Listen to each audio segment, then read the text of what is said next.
again, Broncos country. Really excited to chop up some Broncos with you all this week. Bourbon, Broncos, and no BS.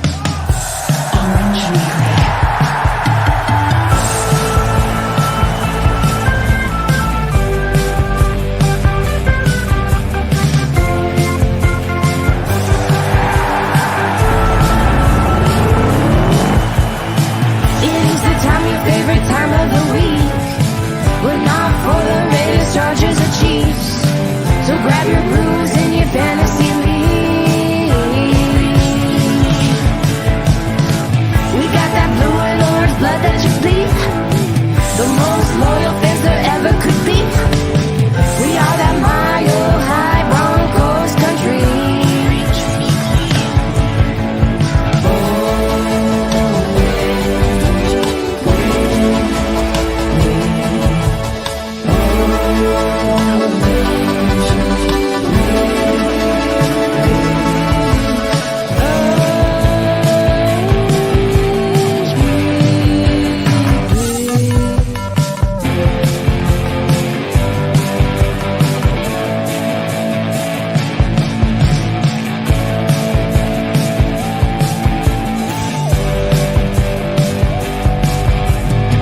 Orange Weekly, fans, brews, and Broncos news.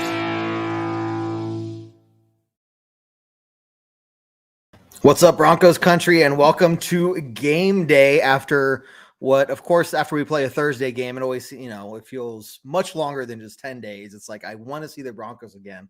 If anything, to hopefully end this 4-game losing streak we're on. But we're not going to focus on that today because we got a game right in front of us. Washington's in town, and you want to talk about a team that is definitely well worse off than we are? Well, you got it. So, Jared, how you doing, man? I'm doing pretty good. I'm excited for this game, but I'm also nervous that if we show the same thing we've shown the last couple of weeks, a lot of people are going to start giving up on the Broncos if they haven't already. Kev, let's go ahead and jump right into the biggest news of the day. Thank you, Antonio, for this. No Von Miller today. That is a blow. Obviously, the excitement of Jerry Jeudy being back, and not that we forgot that Von was a little injured, but he's been in and out all week. We have no Von Miller today. That was announced earlier today, which means Stephen Weatherly is going to be. We picked him up last week from the Vikings. He is going to be there. And, we get to see his first action as a starter on the Denver Broncos within a week of getting picked up. So that is a tough loss, another tough linebacker loss for our Denver Broncos. Yep, it sure is. You got Mike Purcell. He's not playing today. However, Jerry Jeudy is activated today, and so that'll be a huge help when it comes to the receiving core. So. It's unfortunate. The defense has always been our strength with as many injuries, and our offense is almost at 100% looking right now. With the exception of KJ Hamler. Yeah. With the exception of KJ Hamler, everybody else is from the beginning, and our defense has just been absolutely torn apart. Defensive line, linebackers. Luckily, our DB core is still pretty solid, but yeah, it's tough. Expect a big game from Deshaun Williams on the inside with the absence of Mike Purcell. Yep. Let's see. We got a ton of people in here. Brendan, Rob, how you doing, man? Good to see you. Dan, good to see you as well. Travis, I think I saw that you shared the video. So for those of you who are watching, please share the video. Make sure you hit that like and the react button, whichever little emoji that you want, and that's fine. But appreciate all of your support and keep posting your comments, questions. We're going to try and go through them as much as we can, knowing that the game starts in about 45 minutes or so. AD, good to see you here. I don't think I've seen your name before, so welcome to the show. This is probably a topic that we'll talk a lot more about on Tuesday. Bottom line, I don't think Fangio is going to get fired at all during the season. Absolutely. I mean, the only time would be if we're mathematically eliminated from the playoffs and there's like 2 weeks left or something, but that's not going to do anything for the team, right? So, Jared, do the calculation. Are we mathematically eliminated yet? This is a complex calculation. Is it? Nope. Nope. Not okay. So, AD, that's just the way it is. We're not going to fire the coach at this point. It's not going to do anything. The one person they probably elevate is Shermer, and I don't want him running the team. And then so it's just a whole mess, and teams that aren't mathematically eliminated from the playoffs, I mean, they don't fire their coaches. This is probably something we're looking at this. Yeah, we're not expecting to see these guys back next year, but for the time being, they're going to stay with us. But I'll say this: if we have another poor showing on offense today, I could see Shermer getting fired mid-season and elevating Mike Munchak to that offensive coordinator position. That's a little bit of a different story because that's really where we're struggling. Don't get me wrong; our defense has been eaten up, but they have some excuse with the injury bug.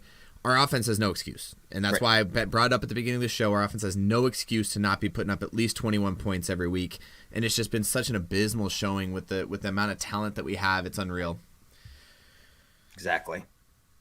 Let's see. Browning is playing. Yep, that should. I think you're talking about that. That's going to help us out a lot. Baron Browning that's a huge. That's again that linebacking core. It's huge to finally have him back. I'm actually really excited to see how much playing time he gets. And what he can do, that rookie that rookie linebacker that we were really expecting, because let's be honest, I was expecting Justin Strnad to come up real heavy, again starting middle line, one of our starting middle linebackers, interior linebackers, and he hasn't been playing very well. I'm excited to see how much playing time Baron Browning gets and how well he does against this struggling Washington offense. Yep. So the one game that I decided not to go to for various reasons is the game that Peyton Manning's getting inducted into the Hall of Fame, or no, the Ring of Fame. And he will be throwing one final touchdown pass to Brandon Stokely at halftime. Now, I don't know about you, Jared, but that's a lot of pressure. If Stokely drops that ball, I mean, what do you do? Do you repeat it? Say, okay, well, I guess we'll try again, or is that it? Call the timeout before it got Slide snapped, on the play, so it's good. Pass interference. Holding on the defense. There's some. Try again. There's gonna be a lot of pressure on him to catch that ball, but that'll be a cool thing for Payne to be able to do that. That was his request, so very happy for Payne, and definitely missing him. That's for sure. See, Ryan. Okay, here's the take. Sorry, everyone knows the Broncos will lose again today, but it'll be a good game. Now, I guess, how would you feel if it's a close game and we just end up falling just a little short, Jared? It would depends that, on would that what be moving in the right direction for us, or is that still just no? Not against a Washington team. So don't get me wrong. Their interior line, both offense and defense. If you listen to the pregame podcast, I mentioned this. Their interior offensive line, interior defensive line is absolutely stacked. Their defensive line is all first round picks, and they're all playing very, very well this year. So it's going to be very difficult for Teddy Bridgewater to get that ball off, which is why we have to run the ball. But if it's a close game, like it's been a close game the last couple of games where we decide that we want to play in the second half and try to come back, I don't have the faith. We need to be able to get out there and stay competitive. There was not once on that Thursday night game that I thought that we were in the game. And this final score was 17-14. You look at the final score and you're like, oh, that was a pretty close game. But there wasn't once that I felt comfortable being like, oh man, there's a chance we can win this. So it depends, I guess, to answer your question, how we get there. If it's a close game, back and forth the whole time, or we keep it yes. And so that's my point. That's my point. Yep, 12 touches last week was absolutely abysmal. And both Javonte Williams and Melvin Gordon are playing very, very well. We need to get them the ball in space. But we'll see. We'll see what happens. We'll see what Shermer decides. Because we also can't run on first and second down and then throw on third down every single drive. So I don't know. There's a give and take there, but yeah, I love it. I heard reports that Thursday night, Shermer was already anticipating us to be behind by at least 3 points and had given up on the run game as of Thursday night. So we'll see. There's been some time between then and when I heard that. I have some very reliable sources in I don't. I have none. But AD, you're exactly right. This is, what Jared's talking about is, being able to look like we have a chance and look like we're a good team, and that I think goes down to, are we running the ball? Are we calling those plays effectively? And we just didn't see any of that at all last week against the Browns.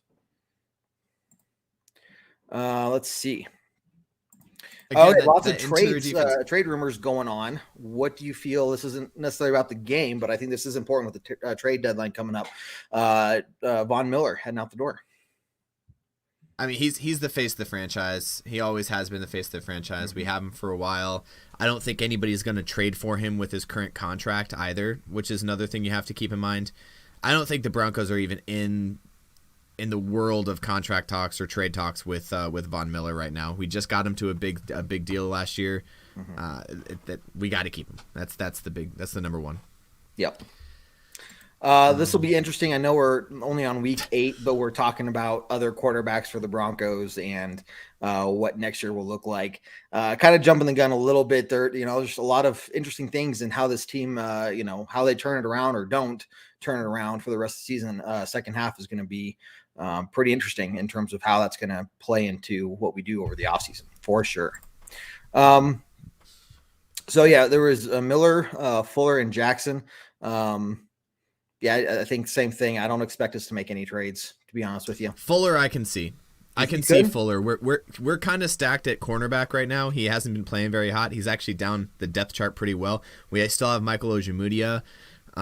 We have some young guys back there that can get some time at that corner position. If we're gonna trade, it's gonna be Fuller, and I think it's gonna be for probably a linebacker, just because that's where we're hurting the most. Right. Or draft capital, because we all know Peyton loves his draft capital. Exactly. And that'll come into play for the offseason as well, obviously.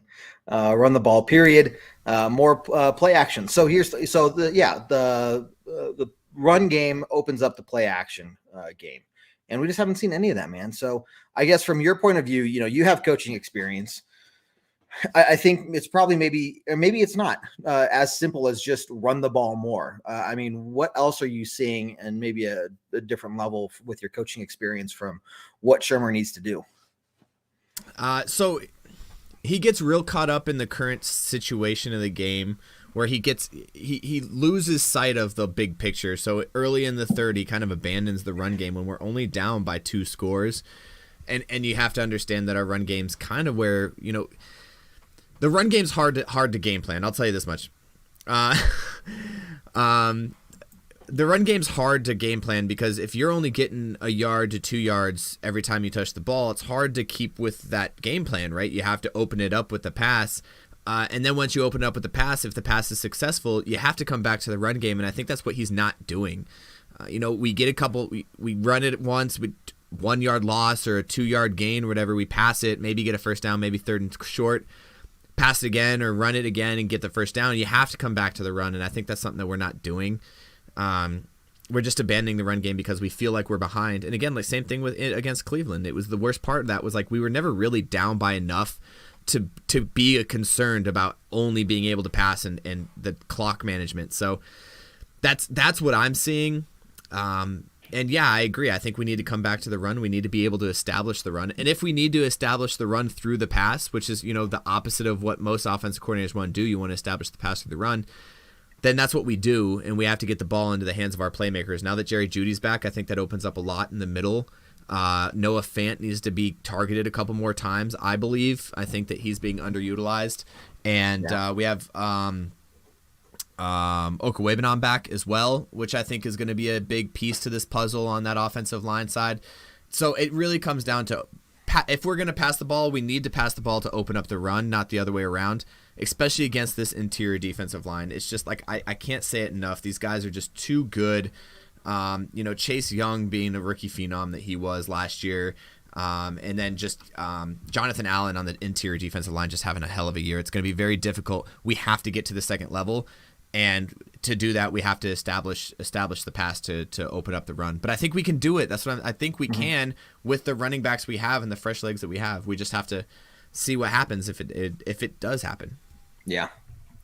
And for the record, Washington is they're the last in the league against the pass. Yep. So as long as we can protect Teddy for 2.2 seconds, and he can get the ball off, 2.5 seconds, he can get the ball off, then I think we'll be okay.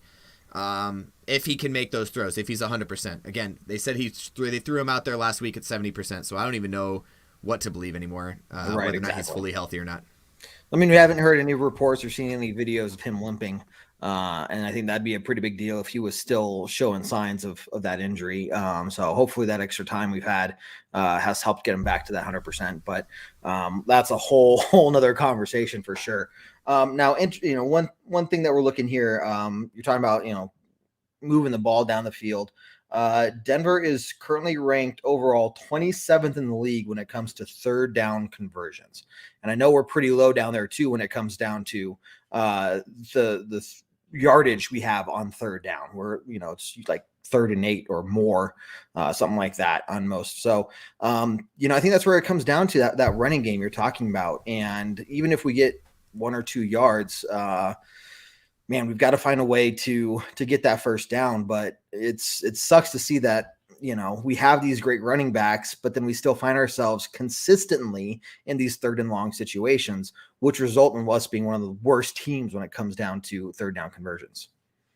Well, and something that got brought up on the pregame and Ragers, if you guys listened, plug for pregame and Ragers, it's something that got brought up, both David and Ray on 2 separate, they weren't in the same room, we weren't talking the same, but they both said the exact same thing about Noah Fant last week. So we did throw, because I was getting frustrated that we're throwing a 3rd and 8, a 3-yard out on a 3rd and 8. And, I'm getting frustrated because only 2 routes are going past the first down marker. Like, you got to give your quarterback a little bit more of a chance there. But what they mentioned was any other tight end should be able to break a tackle or get enough separation to catch the ball and get up 3 yards. Shoot, most of these NFL players can fall forward for 3 yards because of the height. I just, yours is more like 1.5 yards, but theirs is like 3 or 4 yards. Yeah. So, so why can't we throw that short ball? If you watch guys like Travis Kelce, if you guys watch some of these top tight ends, they can break those tackles or at least get a little bit of loose room to get upfield for a couple more yards. I thought that was a good point, and that's something to keep an eye on as Noah Fant goes through the rest of his career. And we were expecting big things out of him. Yeah, so on the other side, Chris, I just want to bring this up. Yeah, I mentioned it, Young and Sweat. How is Garrett Bowles going to be doing against Sweat? He's our top offensive lineman right now, and that's going to be tough. But then you got Bobby Massey out there who he picked up against Chase Young. We saw against the Raiders, and this is why I'm not really holding my breath, because I'm on the same page there, Chris. I'm not holding my breath because the Raiders rushed 4 every single time, and they were still getting to the quarterback every single time. We were putting 6 in protection, they were rushing 4, and they still got to us. I'm not holding my breath on it either. If they can drop 8 in coverage, or they could drop 8 or 7 in coverage, even if they rush 3, and if they can get to the quarterback, it's game over for us. There's nothing you can game plan against that if you just can't block the front line. No, that's fair. You're talking about the pressure that's going to be put on Teddy to make something happen on these plays with the pocket collapsing around him, probably at least several times with those edge rushers, right? I'm just thinking, and I'm predicting that if we continue to not utilize the run game well, I think it's just going to be another repeat. They're just going to keep rushing 4 because that's what's been working against us for the last multiple weeks. Is you don't have to blitz us, you just rush 4, and then somebody will get through that line, and we just end up 3rd and long again, and here goes the pass, and that's where they break it up, right, and we punt. Well, and again, if you go into a play, especially as an edge rusher, you go into a play absolutely knowing it's going to be a pass. They're going to get there in 2.5 seconds. Normally you can sit there for about 3 to 3.5 seconds. They will be there in 2.5 seconds if you don't get the ball off quick enough, which is why we're throwing the short outs and stuff. But we don't put yourself in the position where it's a mandatory pass at 3rd and 8 or 3rd and 5 or longer. Yeah. Put yourself in a position where it's 3rd and 2, and maybe you can run a screen or run a draw, and they have to be a little bit skeptical about rushing the passer. But right. Again, hey, if Shermer still has a job at the end of this week, then he did something right today. If he doesn't do something right today, I think we gotta escalate up, because I do think as an offensive line coach, Munchak is going to be run heavy. I'll tell you that much. He's going to love the run if he gets escalated up to the offensive coordinator. And I honestly wouldn't be too mad about it. Sure. To be honest with you, Antonio, I don't care if we win, Pat Shermer's still getting fired. The way that Fangio's been talking, it sounds to me like Shermer could streak across the field naked at halftime and still not get fired. The number of times Fangio has said, we're not making any changes. No changes, none. No changes. We're not going to change anything. Okay, well, eventually you got to change something because you're doing the same thing and it's not working. But I don't know. It sounds like he's very adamant about not wanting to change anything we're doing. And so I don't know. I think Shermer could get away with murder, and still have a job pretty much. Fangio loves Shermer. He loves him some Shermer, and I guess they're talking after that. And I will defend Shermer on this. A lot of people are giving him a lot of flack for the comment of sometimes people don't score, teams don't score in the first half. I think that was taken out of subject. If you watch the whole clip, what he was talking about was like sometimes in the heat of the game, and you're looking at clock management, you're looking at other parts of the game. Sometimes you don't. The defenses just play better because you game plan in the off time better, but that's what it came down to me. A little bit in defense, a little bit not to his defense. Game plan better. Mm-hmm. Like go into the game with a better, more study, more film study, and figure out what their defense is doing, what they're not doing against you. And now we're 8 weeks in. You definitely have enough game film for this year against every team in the NFL to be able to do that. I don't want to get on a. This is the tailgate talk. We're supposed to be talking about tailgate and having a drink and enjoying ourselves. Tuesday. Yeah. No, let's be a good conversation for Tuesday after we see how this game ends. Does he need to be fired? I think by now, yes. Obviously, he's not, so he has another week at least to show what he has, and we'll see. But, Jared, I want to ask you this. Do we get a first down on our opening drive? Don't put that pressure on me. I'm putting that pressure on you. I'm not even talking about a touchdown. I'm not even asking about a field goal. Do we get a first down on our opening drive? Opening drive. I'm going to say yes because okay. I still have my orange and blue goggles on. That's fair. I'm going to say yes, that we get one first down. I do not have faith that we score on our opening drive, but I have faith that we get a first down on our opening drive, whether we get the ball or not. Mr. Red Cloud, how you doing? Good to see you here again. Hey, welcome back, buddy. Red Cloud, you and I don't always agree on things here. I'm going to agree with you on this one. I'm going to. Shermer said something this last week, and I meant to have the video clip of it pulled up. That just made me lose.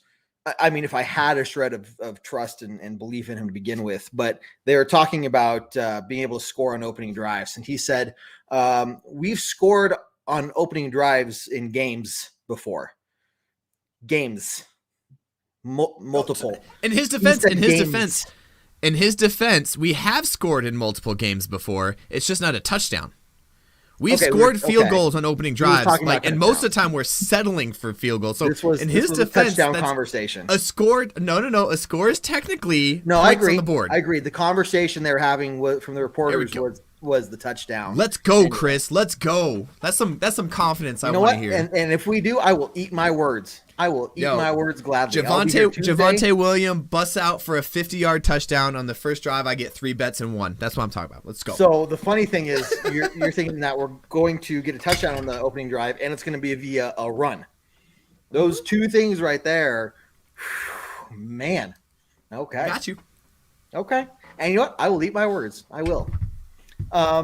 I'll come on at halftime and I'll talk all types of crap.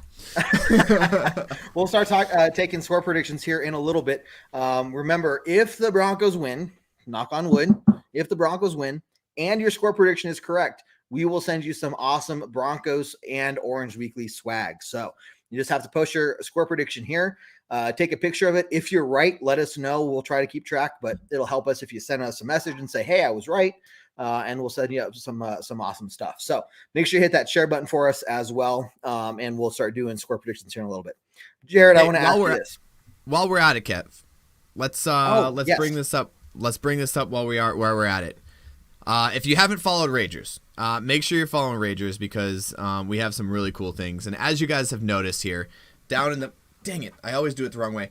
We're also part of the Pigskin Podcast Network, which is sponsored by DraftKings. And if you go in right now and you're a new DraftKings user, DraftKings has a really cool deal for you to get a lot of money. If you're a new customer and you bet just $5 on any NFL team to win their game, you win $200 in free bets. That's a plus. I don't know. Ray even couldn't do it on top of his head. That's a big bet, right? You bet $5 for anybody to win their game. If they win, you get $200 in free bets. What we need you to do is go download the DraftKings Sportsbook app right now. Use the promo code TPPN.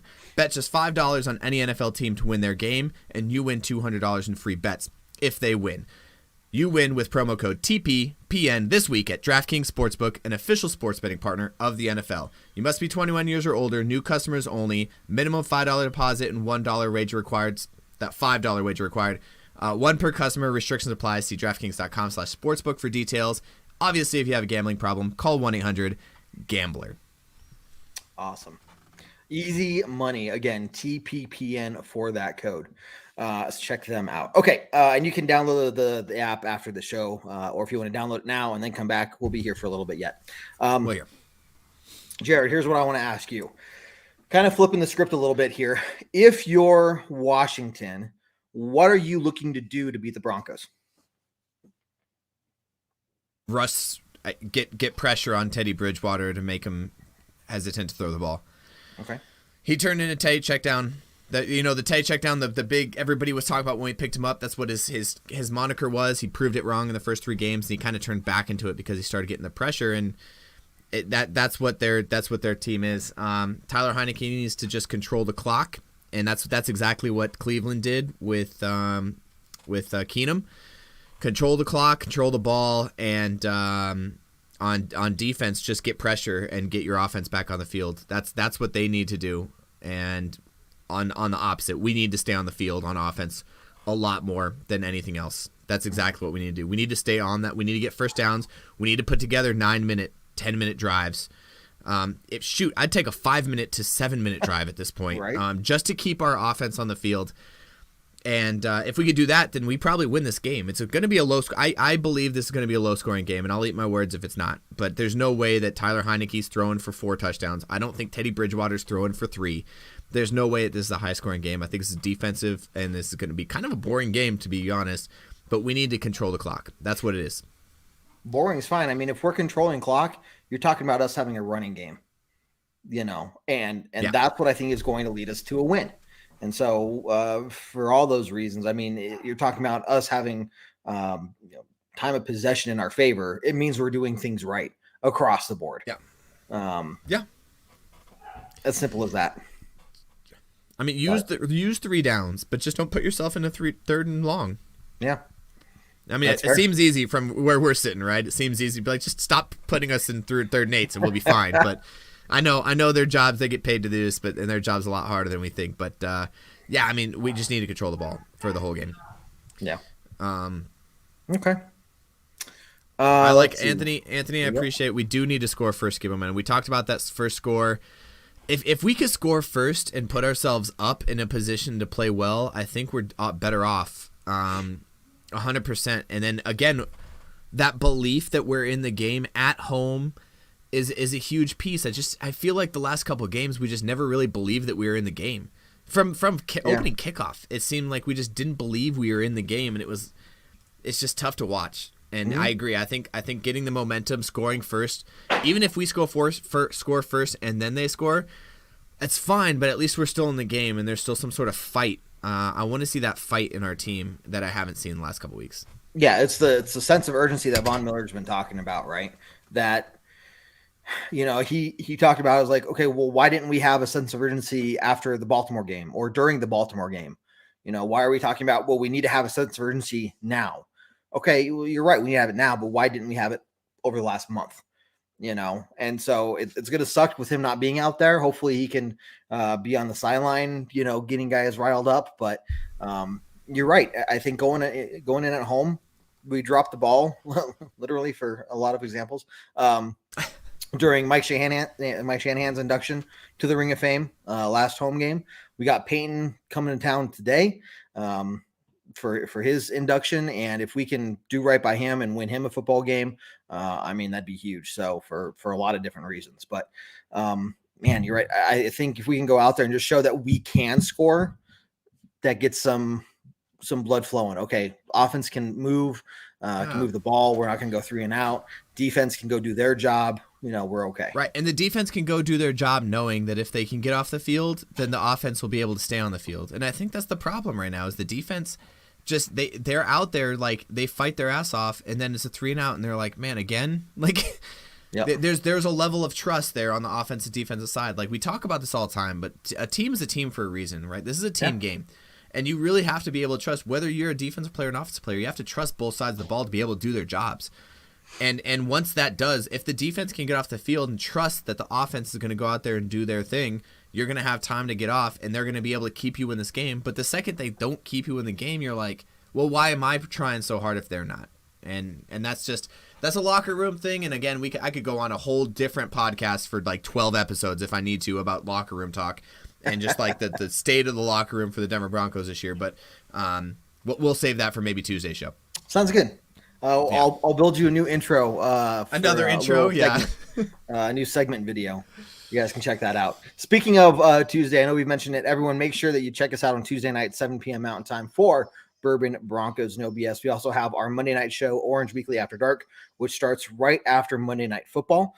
And then we have the pregame podcast, the postgame podcast. We have this show, Tailgate Talk. We have the Halftime Hash Show. We got a ton of content for you guys throughout the week. So make sure you're following us on all our social media, subscribing to our podcasts on iTunes, Spotify, Google Play, wherever you listen to your podcasts, and give us a rating there too. Definitely appreciate all of your feedback. Again, we do these shows and these podcasts for you all because that's what makes it fun, man.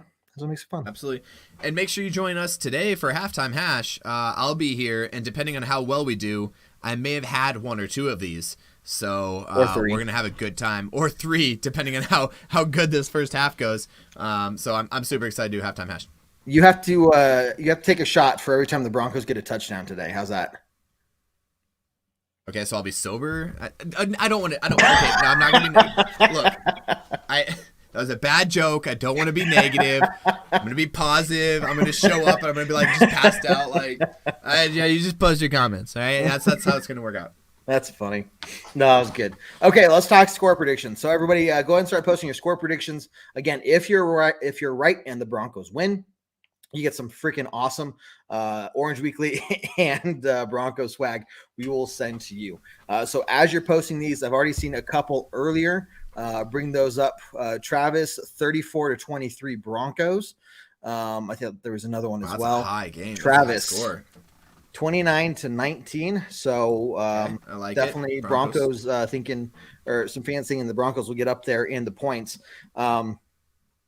As we let people keep posting theirs, Jared, I'll hand it over to you first. What's your prediction and why? So I don't think we're scoring. I don't think this total game is going to be over 45, which is what the DraftKings line is. If you guys are making, I didn't make the bet for under just because I don't like doing over-unders on total points for some reason. It's just sometimes, a missed special teams could ruin that, and I don't like the inconsistency of that. But what I will say is I think this is going to be a very defensive-heavy game. In the pregame podcast, David took Washington, I took the Broncos, so I have a little bit of bragging rights here if the Broncos do pull this off. But again, I think it's going to be low. Honestly, that's what I was looking at, Shane, too. 24-17, 21-17, even 20-17 Broncos is what I'm looking at. I think it's going to be a low-scoring game, but I think we're going to be able to drive the ball and control the clock. 2017 Broncos is what I'm going to say. Maybe it's because he said with a safety. with a safety. Maybe it's because I'm starting to get a little jaded over here. We make bad and hurting teams look good. That's what we've done lately. We make teams that need a bounce back game have a bounce back game. And I don't see, with what I've heard from Vic Fangio and Shermer and everything the last couple weeks, we're not changing anything. We're doing the same thing we've been doing. Okay, then what makes me think we're going to do any better against this team? I'm predicting a 20-16 loss for the Broncos. I think McManus is going to have a big day. He's going to go out there and get 3 field goals, pretty good distant field goals. I think we're getting a touchdown, and we're just not going to be able to close out the game on a end of the game drive. I just don't see it. I think they're going to have Heineke's going to have a great day throwing.